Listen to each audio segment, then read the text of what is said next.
Friends, Kakatiya యూనివర్సిటీలో ఉన్నాము. Time వచ్చేసి 11 అవుతుంది. 11 అయినా ఒక్క ఎగ్జామినేషన్ బ్రాంచ్లో ఒక్కరు కూడా లేరు.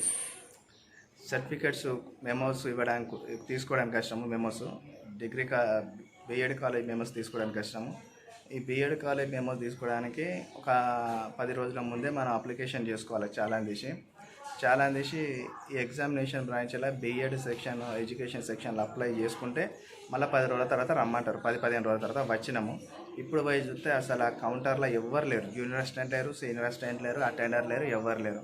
ఇలాంటిది ప్రతిరోజు ఇక్కడికి వచ్చే విద్యార్థులు అందరూ స్ట్రగుల్ అవుతూనే ఉన్నారు.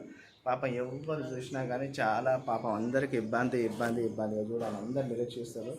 ఎవ్వరు కూడా పాపం చాలా ప్రాబ్లం అవుతుంది. మరి ఇక్కడ వీసీ గారి దృష్టికి వీళ్ళు విషయాన్ని ఎవ్వరు పట్టుకోవతలేరు. ఎందుకంటే వీళ్ళంతా అవుట్ పాస్డ్ క్యాండిడేట్ కదా, చదువుకొని బయటకు వచ్చిన వాళ్ళు. ఇక ఇట్లుంటుంది మన గవర్నమెంట్ పరిస్థితి, యూనివర్సిటీల పరిస్థితి అధ్వానంగా ఇట్లుంటుంది. అంతటి ఇదే పరిస్థితి ఉన్నది. పోయి అడిగితే వస్తారు కూర్చొని అంటారు. ఎప్పుడు వస్తారంటే దానికి ఒక టైం లేదు, పాలేదు. ఇట్లనే ఎప్పటికీ ఇదే విషయం చెప్తున్నారు. ఎప్పుడు వచ్చిన ఇదే విషయం చెప్తున్నారు. ఇవాళ కనుక వాళ్ళు మాకు కనుక బీఎడ్ ఎడ్యుకేషన్ మేము ఇవ్వలేదు అనుకోండి, డైరెక్ట్ వెళ్ళడమే. ఇక రిజిస్ట్రార్ దగ్గరికన్నా, లేకపోతే బీసీ గారి దగ్గరికన్నా, లేకపోతే ఎగ్జామినేషన్ కంట్రోల్ ఆఫీసర్ ఎవరు ఉంటారో వారి దగ్గరికన్నా వెళ్ళాలి. ఇక మాట్లాడాలి, చూడాలి. ఎగ్జామినేషన్ కంట్రోల్ బోర్డు వల్ల ఎగ్జామినేషన్ బ్రాంచ్ వాళ్ళది ఇవన్నీ ఒక్కరు లేరు. ఇక్కడ అందరు ఉంటారు. ఇట్లా వచ్చేసి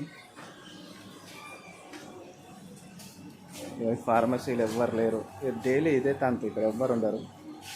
ఎడ్యుకేషన్ కంటే దిక్కే లేదు. ఎడ్యుకేషన్కు ఈ చైర్ ఎప్పటికీ ఖాళీ ఉంటుంది. ఇట్లనే ఖాళీ ఉంటుంది. ఇది ఇక్కడ రావాలి, చూడాలి, మరిపోవాలి. ఇది కూడా అంతే. ఇంజనీరింగ్ ఇది కూడా అంతే.